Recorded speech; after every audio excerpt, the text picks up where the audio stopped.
Saan lakad mo? Babalik ho ako ng restaurant. Restaurant? Eh, di ba tinanggal ka na doon? Ba't ka pa babalik doon? Hindi, Ada. Pinayuhan ko kasi tong anak ko na bumalik ulit doon at magpaalam ng maayos at humingi ulit ng dispensa sa mga nangyari. Kala ko naman, magkikita kayo ni Benjo. Hindi, di ba kasi naman, dapat mag-usap kayong muling magkaibigan after ng mga, alam mo na, big revelation kagabi, di ba? Iniisip ko nga rin po yan, Ninang Ada. Pero, hindi na muna siguro ngayon. Mas mahalaga na tapusin ko muna yung problemang naiwan ko sa restaurant. Tama naman si Inay eh. Kailangan magpaalam ako ng maayos kina Sir Changi at Sir Joshua. Lalo na't malaki ang utang na loob ko sa kanila.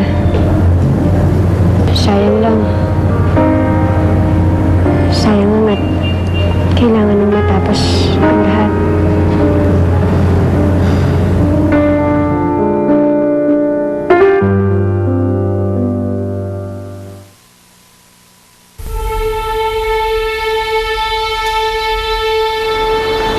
Sir Joshua? Ay, Jenna. Sir?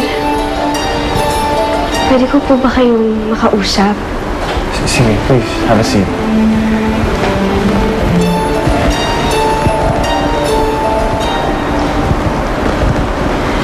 Sir Joshua? Alam ko ho na pinaalis niyo na ho ako.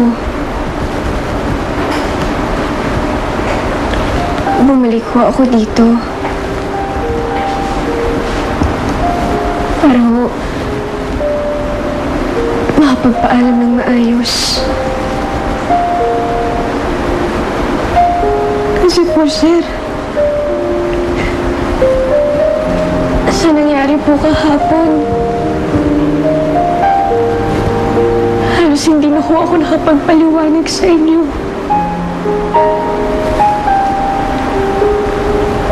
Tama naman po kayo, sir, na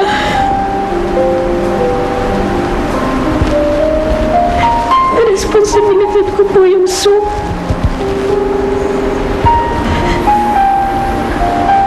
Pinagkatiwalaan niyo po ako.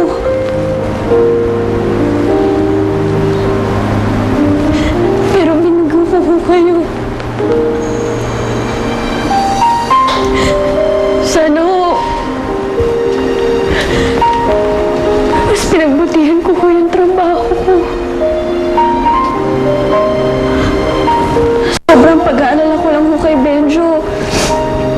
Kaya, napabayaan ko na po yung trabaho ko. Tapos na po yun.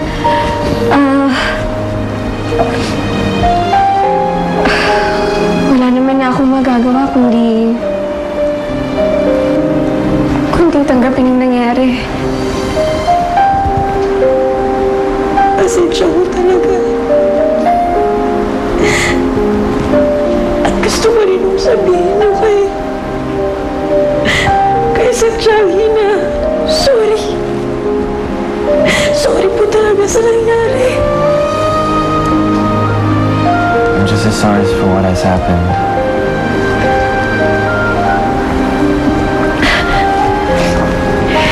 Salamat po, sir. Yun lang po.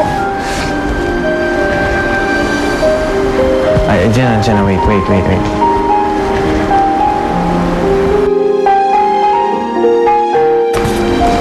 have to give this to you. I computed your last 8 days of work.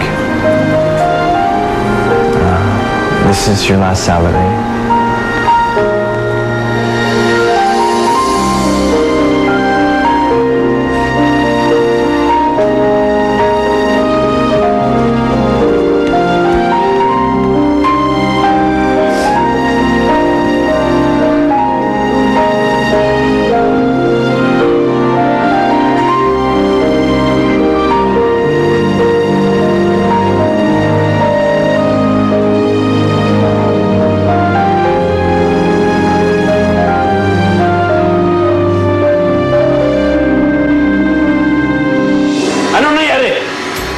Lolo, pinabayaan niya ang trabaho niya. Kaya Joshua decided to kick her out.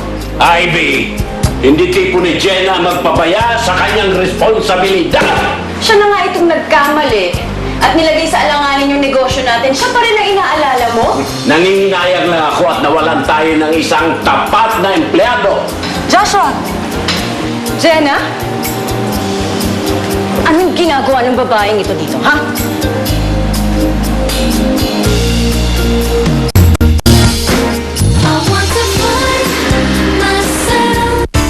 Pinakilig ka ng gusto ng mga loving moments sa Koreana. Hatid ng